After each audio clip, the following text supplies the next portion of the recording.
Hey guys, Bumper bringing you another Dragonflight Pre-Patch video. Today we're taking a look at the Frost Death Knight, and we're actually looking at a two-hander build. You might have seen my previous video where I was saying that, two-hander Frost is essentially dead in Pre-Patch. Turns out I was actually pretty wrong. The build that I showed as kind of like, oh, this is what you could run that might be okay, is actually pretty strong. I am currently running a Gambit 21 here, and I will end this dungeon at 45k overall DPS, which I think is pretty solid.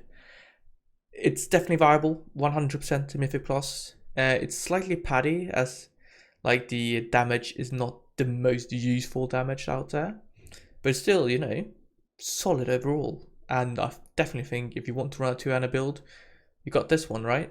And it's going to do well for you. Let's take a look at the talent tree. So I've got it up here.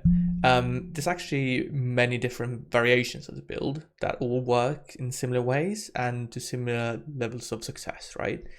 What I'm currently running is that I go all the way down into the Frostfiend's Fury and Absolute Zero capstones. That's going to bring me a lot of AoE burst and boost my overall. Other than that, I pick up all my obliterate damage boosts, like, Frost Reaper, that kind of thing, right? I pick up Ice Cap and my Frostbite Indignation, yeah? When it comes to the choice, right, other than the base tree I have here, it's all about whether or not you pick up Chill Streak and Glacial Advance. This specific run, I actually picked up Biting Cold from my Legendary, deselected it in the talent tree and went for Chill Streak instead. Then I also went into Glacial Advance. I personally felt that that was a great choice, right? Overall, the damage breakdown turned out to be like 10 to 11% Glacial Advance, really significant, and then around 5% being into Shield Streak. The alternative is to go for Rachel Frozen Champion as your legendary, pick up Biting Call, remove Shield Streak, and then potentially also go into Enduring Strength, right? That's a bit more single target oriented, right? Because this build does lack some single target. But I think it's mostly a matter of, try it out, see what works for you, and which build kind of feels the most natural. Right, all right, so those are the talents, right? Let's talk about Covenant. So this is going to be Night Fae all the way. And that's partly because Night Fae is just generally good, but it's also a bit bugged at the moment. Your Deafening K, which usually gives you a 2-target cleave, right? With the cleaving strikes. With Night Fae, it cleaves to 3 targets.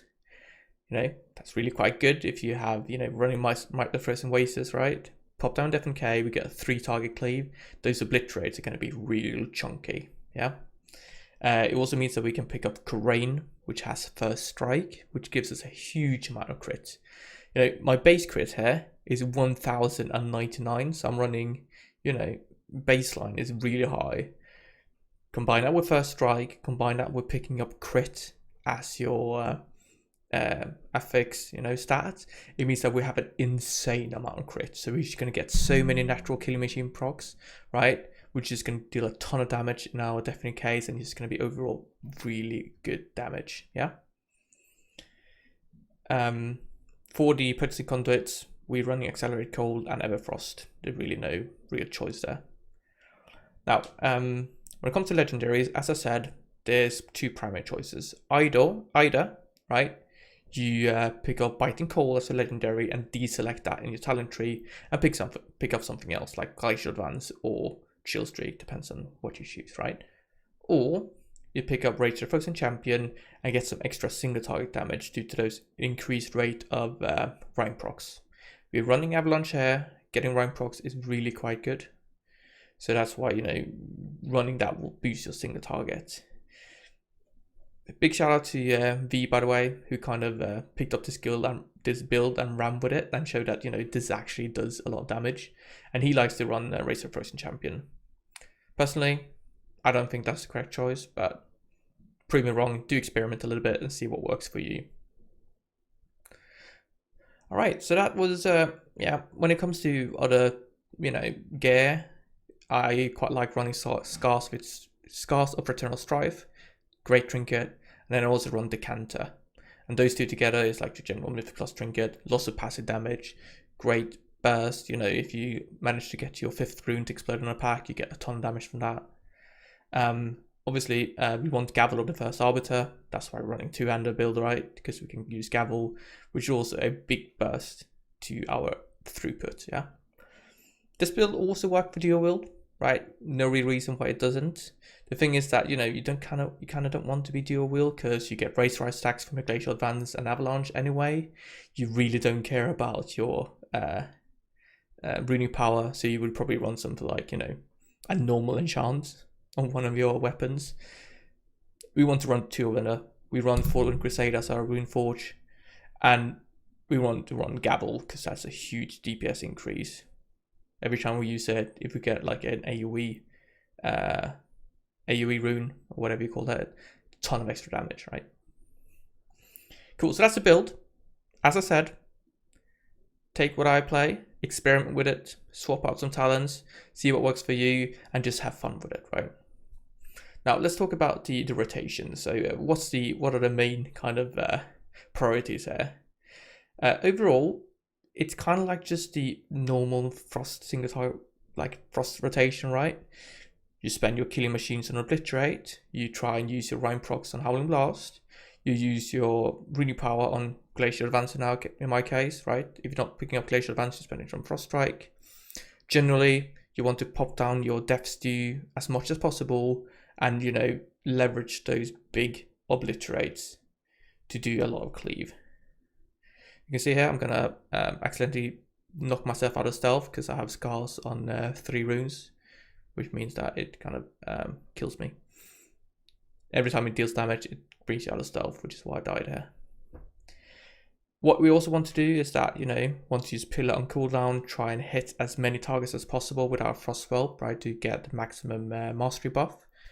For our Frostfiend's Fury, we want to use it as late as possible within our Pillar window. You know, you have a big pack, you pop your Pillar, you get all your Frost Whelp damage right, you pop down Death Stew, you do lots of Obliterate Cleave, lots of Glacial Advance, you stack up 5 stacks of Race Rise and everything, you have, you know, pumped up Pillar, and then you hit Frostfiend's Fury, and it just crits for like 100k on every target, right? Bam, that's it. We also have, in my case, what's it called? Chill Streak. You can see I made a weak order there because this is like the second run I'm doing with this build. And the first one, I can tell you, I did not press Chill Streak enough. So if you're like me and you're not great at, you know, looking at your new abilities, get a weak aura to make sure you use it. For Chill Streak, we use it on cooldown, right? Ideally just before you have your Pillar window, because it's going to bounce around, and it's a good idea to have your Pillar active throughout that bouncing business because it boosts your damage, right? Other than that, there's not much else to it, right? It's kind of a straightforward build. It feels a bit whack-a-mole. You know, you're pressing something all the time, right? You're using lots of Glacial Advance, you're using loads of Obliterates with Killing Machine, right? I think looking back at this, something I could be better at is leveraging those Killing Machine Obliterates in my Death Stew. Whenever you have an Obliterate, or Killing Machine, you want to use it as soon as possible so you don't get an overlap, which is where you have a Killing Machine proc and you generate a new one, right? You will miss out that proc in that way. Cool, I think that was the build, you know? That was the talents, that's kind of like the rotation, what we focus on. And the rest of this video is just going to be me having some commentary on my actual gameplay here.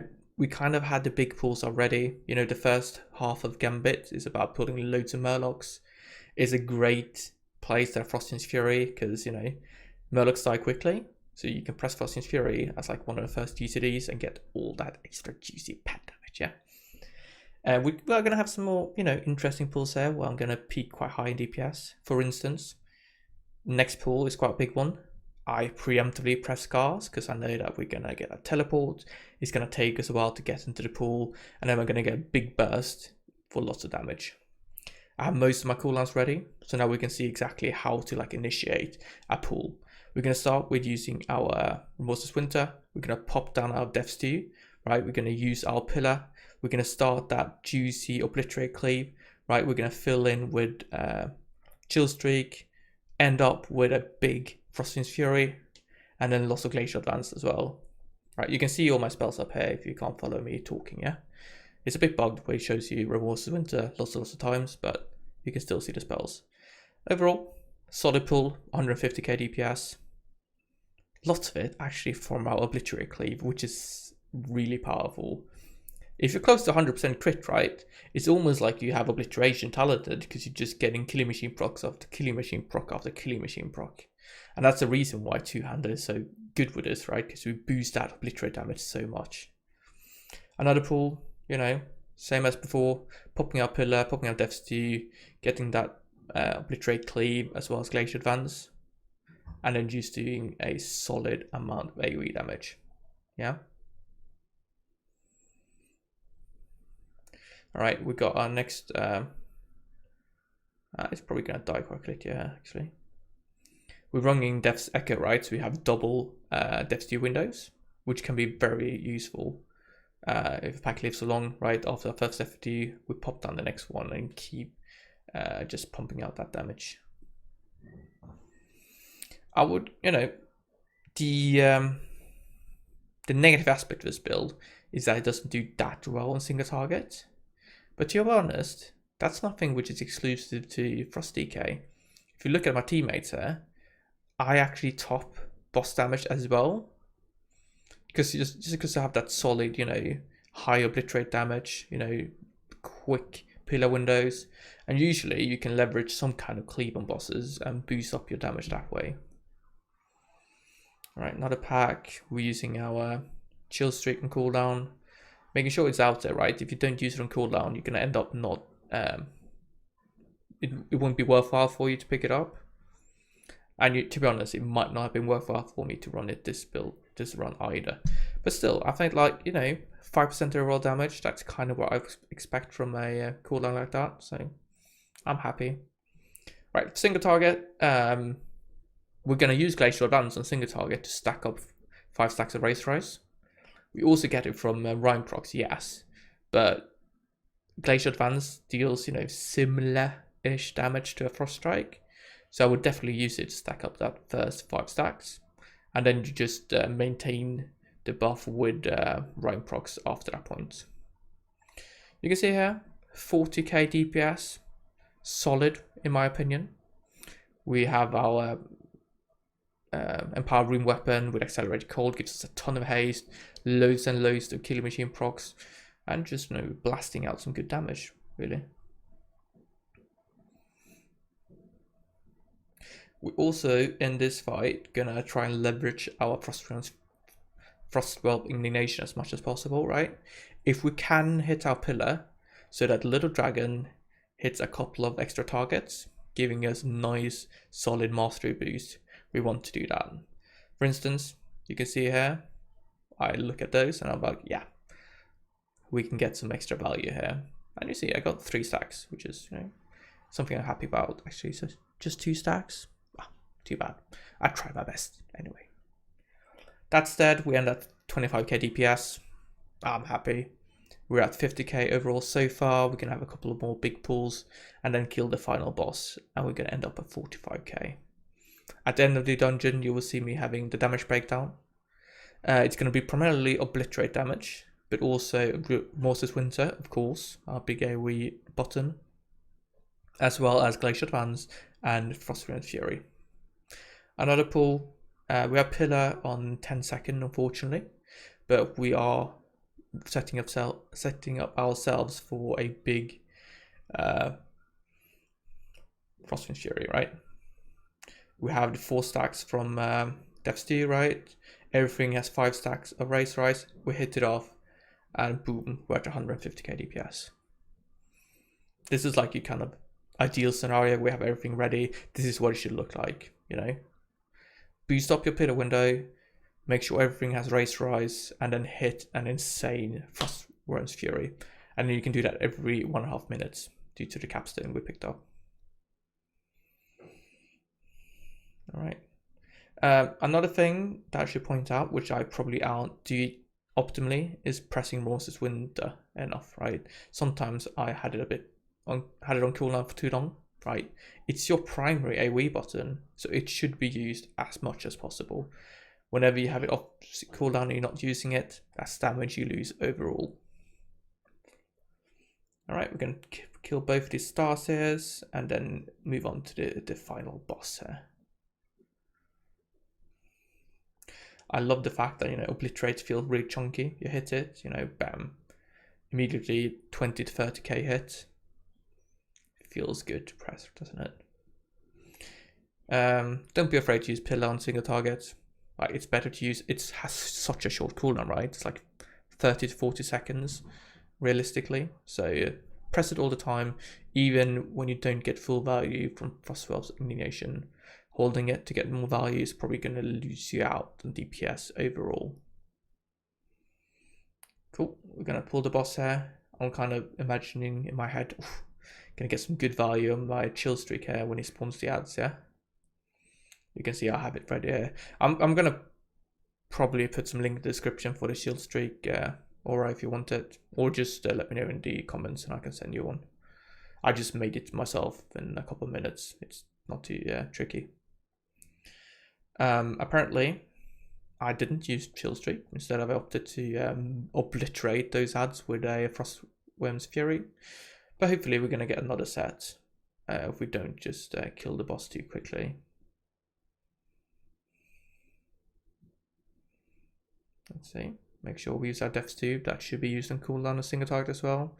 Get that juicy strength. There we go. I didn't get to use chill streak. Sad. Anyway, we're holding our DPS here. I'm making sure I don't stand close to the boss. That boss will one-shot you by the melee if you stand close to it. So no need to go and hit him because he's got 99% damage reduction anyway, right? Right, so we got bloods come up in 4 minutes, so I'm not going to be able to use that. So we're just going to use our normal single target DPS here. Hitting Glacial Advance, stack up our Razor Rise as much as possible, right? And then generally just doing solid damage, because obviously I got 71% crit. Almost every single auto attack is going to be crit auto, which is going to give me a Killing Machine proc, which is then going to be a huge amount of damage. I actually did hit Shield Streak there. Quite liked it, because if you're out of range, Shield Streak, it does an okay amount of damage, and it's ranged, right? So if you really can't do anything else, hitting Shield Streak is okay. It's not something you will generally go do, but you know, why not, really? We've got Frostworm's Fury up again. We're going to use that soon-ish, probably with our next out pillar window, after the boss has done his intermission business. You can see I'm at 20k DPS. Obviously that's including some ad pad, but still, compared to the other people in the run, I felt I was doing quite alright. When it comes to using our power rune weapon, I did there. Just use it as much as possible. I might be using it too little here, but it's where it is. Let's send our Frostworm's Fury at the end of the pillar, get the maximum strength buff. Hit the boss for 50k, that's pretty solid. And the boss is dead. There you go. Right, we're going to pick up the damage breakdown of the run here. As you can see, lots of obliterate damage, lots of Remorseless Winter, kind of a mixture of things really. Getting lots of value from that Death's Due Cleave. Do go out and try this yourself. I think it's a really fun build to play. It has very high tempo, it's satisfying, you don't sit around waiting anywhere, and it's like solid damage in every pack. Leave a comment down below, let me know what you think about this two-hander M+ build. Leave an upvote, downvote, depending on what you thought about this video. Do consider subscribing if you want to see more of this kind of content, and I'll see you guys in the next video. Thank you very much for watching, bye bye.